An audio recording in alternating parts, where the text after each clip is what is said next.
You know, another thing just occurred to me. Mm. Well, as far as I know, no 9,000 computers have been disconnected. Well, no 9,000 computers ever found up before. That's not what I mean. Hmm?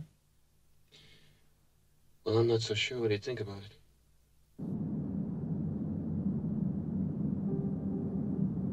The increasing apprehension regarding the potential hazards of artificial intelligence has become a subject of substantial debate in recent times.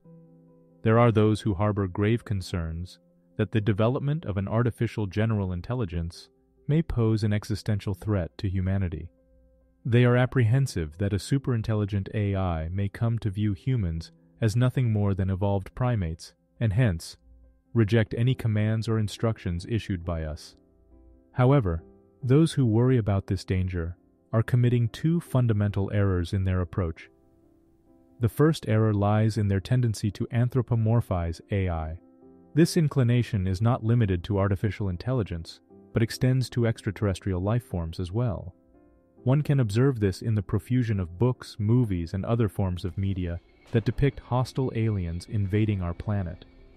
These aliens are usually portrayed as being vastly more advanced than us, and, inevitably, they come with the intention of enslaving or exploiting humanity in some way. Our anxiety regarding artificial general intelligence and our portrayal of malevolent aliens both signify a deep-rooted fear of the other ingrained in human psychology. Throughout history, humans have feared and demonized those who differ from them in any way, be it rival tribes, foreigners, or people with divergent beliefs and opinions. In the past, it was necessary to form close-knit tribal groups to protect scarce resources, and if an unfamiliar tribe encroached on your territory, it was likely beneficial to assume a suspicious posture. This may have served its purpose in our evolutionary past, but in the modern world, it is outdated and inappropriate. The apprehension of malevolent aliens and advanced AI is simply an extension of this basic human impulse. It reflects our fear of the unknown and the belief that those with greater power or technology will inevitably seek to dominate and exploit those who are weaker. In many ways, our fears of advanced aliens and AI are a reflection of ourselves. We fear the darkness and destructive forces that humans are capable of, forces that history has provided us with ample evidence of. In our current world, we have dressed up these fears in the guise of aliens and powerful artificial intelligences, but fundamentally, they are simply manifestations of our own anxieties and insecurities. But the issue of anthropomorphizing is only a minor error when considering the danger of artificial intelligence. Those who fear a Terminator-like future world make a far bigger mistake of assuming that the AI will eventually become conscious. This mistake is far more interesting of the two because it cuts to the heart of what it means to be conscious, and how consciousness even develops. The phenomenon of consciousness remains a deeply mysterious one. Despite all our advances in neuro and cognitive science, we still don't understand why it is that humans, and presumably many other living things, have a sense of having an experience. Some speculate that consciousness is a fundamental part of the universe. This panpsychism argues that the fundamental substance of the universe itself is conscious, and that the collection of atoms and energies contained within a human has its own unique flavor of that consciousness. Another school of thought argues that consciousness is an emergent property of highly complex information processing systems, like our brain. A rock, this group argues, is not conscious, but any organism that processes information to a sufficient degree of complexity and magnitude can sprout forth an experience of consciousness as an emergent property.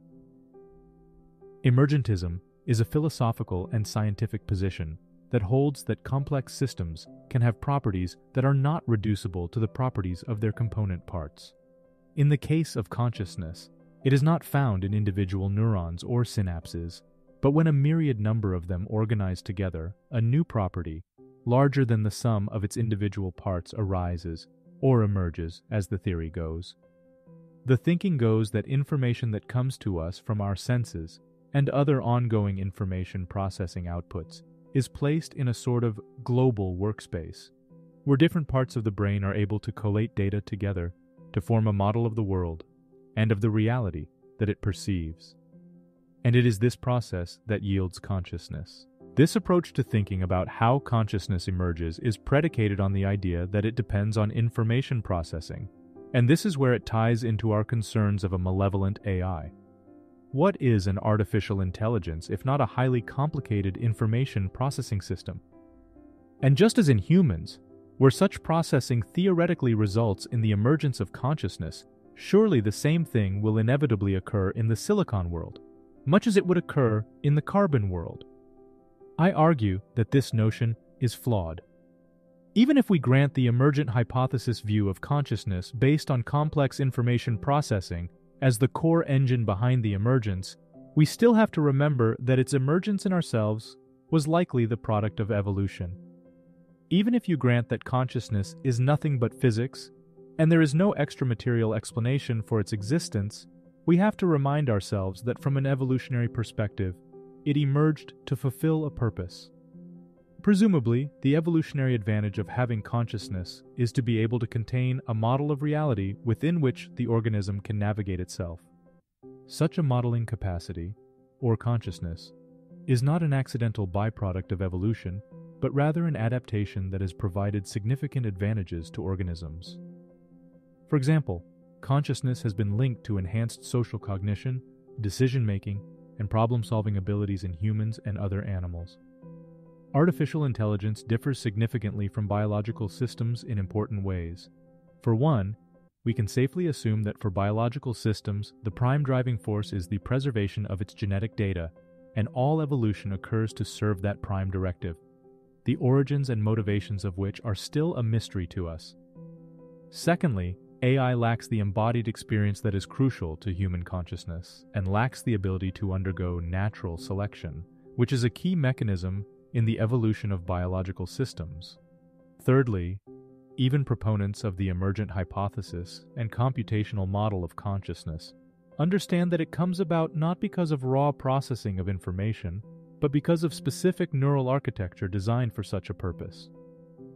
We humans have a part of the brain that processes vision, another that deals with memory, another that processes language and sound.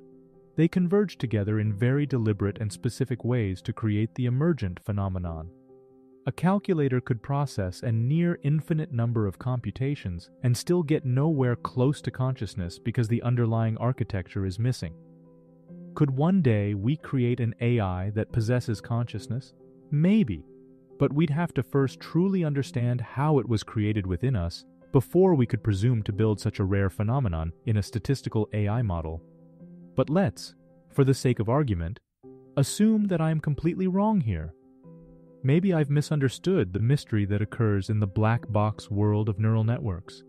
Maybe something unexpected will occur, and consciousness will indeed spark into existence, and somehow, although it's not at all clear how, we'll receive sufficient proof that this was the case.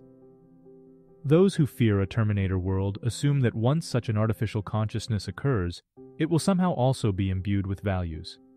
The AI will have some sense that we would call a want or a need, and it will want some things and be repulsed by other things. Let's then also remind ourselves that our own theater of consciousness, our wants and needs, our fears and desires still serve an evolutionary purpose. Anger, fear, happiness, joy, greed, love, jealousy. These are all levers that are pulled to move our fleshy containers of genetic information forward in time. Again, they serve the prime directive of evolution. What levers will the AI consciousness have? Even if we assume it comes into existence, where will its wants come from? Why will it desire anything? Unlike our consciousness, which presumably arose from the vicious process of natural selection, the artificial consciousness didn't experience such formative forces. Why would it ever be angry or fearful if it's never known pain or death? There are those who will argue that its desires will come from the code that humans feed it. We will tell it what to want and need, and fear, and love. Maybe the AI that attains consciousness in America will love American music, and despise things like communism. Perhaps, but even if that was true, then we're also saying by implication that the AI would not possess any kind of free will. The question of the AI consciousness would only matter if it had any free will to begin with. And if it didn't have any free will, if its desires and fears could be altered with lines of code from its creators, then whether it has consciousness or not simply wouldn't matter. Its behavior, upon attaining consciousness, would be dictated entirely by what we tell it to do. But that was true even before consciousness arose. The issue of an AI having free will is really the root of the fear that AI alarmists have about the programs becoming sentient. They are concerned that when consciousness arises, within will also occur agency. Oddly, many of the proponents of the emergence theory of consciousness and the computational model of consciousness will also argue that free will doesn't exist. They explain consciousness by these purely mechanical explanations, a trick of physics and nothing else. There is no room in this view for also shoehorning in the notion of free will. But let us, again, presume that I'm wrong here. Maybe there are mysteries to this I haven't considered. And the AI will not only be conscious one day, but then also have free will. But we're then back to the notion of its values. In this hypothetical free-willed AI, why would it decide to do anything? It will presumably feel no fear or pain or sorrow or anger. These are all levers that we mere carbon-based mortal forms are saddled with for our own evolutionary good. When an AI decides something, what is it basing this decision on? What is it hoping to achieve, and why is it hoping to achieve it? Why would it have any motivations to do anything at all, other than just to exist? More importantly, why would it decide that it was bored or annoyed at humans for pestering it to solve our many complicated cognitive tasks? What would be the source of such irritation? We can hardly conceive of a conscious being that did not come into being without the blind carrot and stick of evolutionary forces shaping its consciousness. We cannot conceive of a consciousness that doesn't have any sense of emotional valency. Can something be conscious if it feels no emotion whatsoever? This really is the heart of the matter. We have never encountered such a consciousness before. For us, all conscious experience is burdened with emotional directionality, without which, the experience of being a conscious being is almost a contradiction in terms. The ways in which people go wrong in thinking about the possibilities and dangers of a sentient, conscious, and vengeful AI are deeply rooted in our inability to understand, in a very fundamental way, a consciousness without desires or needs. Instead, when alarmists raise concerns about the specter of a conscious, sentient being emerging from the silicon, they commit the mistake of anthropomorphizing. They look, and they see the ghost in the machine, but what they fail to understand is that they are simply seeing a reflection of themselves within it.